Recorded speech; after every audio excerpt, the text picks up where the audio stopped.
Today, independent voters, they represent, at least in Arizona, over a third of the total voter count. About a third are Democrat, a third are Republican, a third are independents. Independent voters in Arizona will determine this election. They are a force that we can't ignore, so we're very tuned in to how many independent voters there are and where they are and their influence in this election. I think this will be remembered as the independent election. So you're going to see both parties doing a huge push to gather. That's obviously going to be the pivotal component in this election.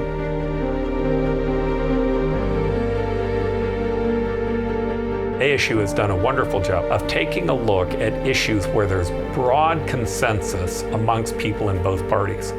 And they found that there were issues that there was broad consensus on: the environment and education and the economy. Despite heated and polarizing rhetoric from both ends of the political spectrum and endless media stories about increased divisions in society, the survey found broad areas of agreement in many areas like election integrity, voting by mail, and a nonpartisan primary system.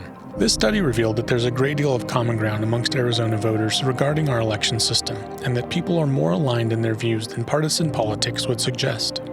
What they couldn't figure out is, why was it that if there was broad consensus amongst both parties, why was it that the legislature was on the opposite side of almost every one of those topics?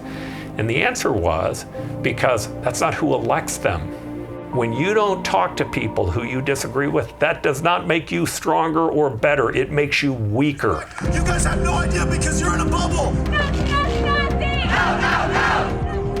I think independents really don't like chaos on either side. They really don't want extreme politics in our state that can't govern, right?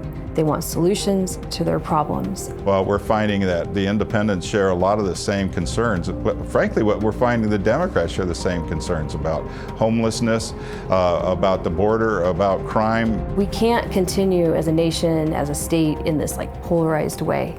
We have to find solutions. And so I think that you're seeing these candidates try to find solutions to people's problems.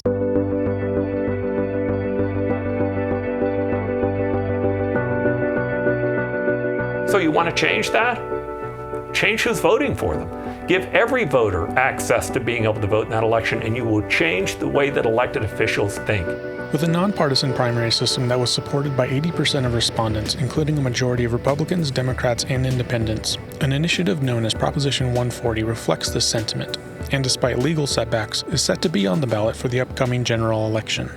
The parties get to determine all their own rules in a party-run primary. In an open primary, the rules are set by the voters as opposed to by the political parties. If a Republican runs, it takes about 6,000 signatures. If a Democrat runs, it takes about 6,000 signatures. But if an independent runs, it takes over 45,000 signatures to get on the ballot. They've clearly set up a set of rules that are designed to try to discriminate. Primary elections reward, and we've seen this all too often, the most extreme views. And they have given us a system of partisan gridlock. Make Election Fair is an initiative that is primarily focused on ensuring that independent voters are treated equal in the process. So our view of what we call a fair primary is a primary that's not run by the political party, it's run by the state. And that in that primary, every candidate runs, every voter can vote, and you can take a look at the list and pick the candidate that you want. However, not all political party representatives are in favor of Proposition 140.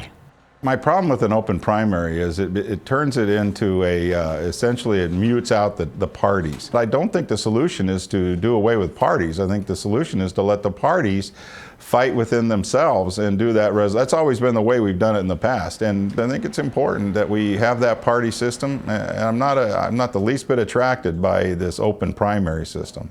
Right now, anybody can vote in the primary. They just have to request the ballot of their choice, right? So in theory, we do have an open primary, but it's a shame, frankly, that the Arizona state legislature is so extreme. It's absolutely bipartisan. There are large groups of people on both sides, and independents who receive one of the biggest benefits from it, they're also supporters. I come to you today speaking as a Republican who is very supportive of my party and its principles, and I think that this reform is the best thing we can do in Arizona to make our party more viable. So I think that once you sort of read the basic legislation, you understand quickly that it's not what it seems. As it stands now, it's coming across the wire as an extreme proposition. What we require is competitive general elections where 80%, 75 to 80% of the electorate will weigh in on every single race. That's democracy. We are eliminating partisan control. That's why they object. Just ask yourself this question.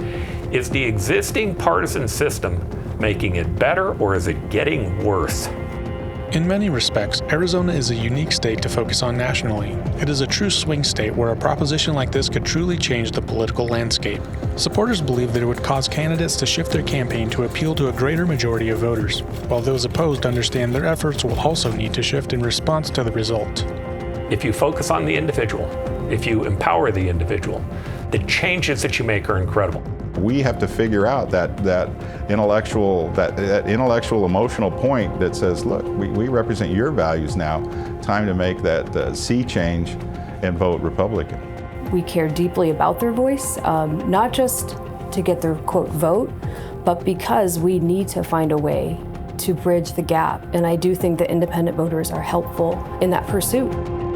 The more people you invite in, the more people that you let take part in the voting process, the higher the likelihood that we have a respect for what it is that's been great about this country and the great things that we've done.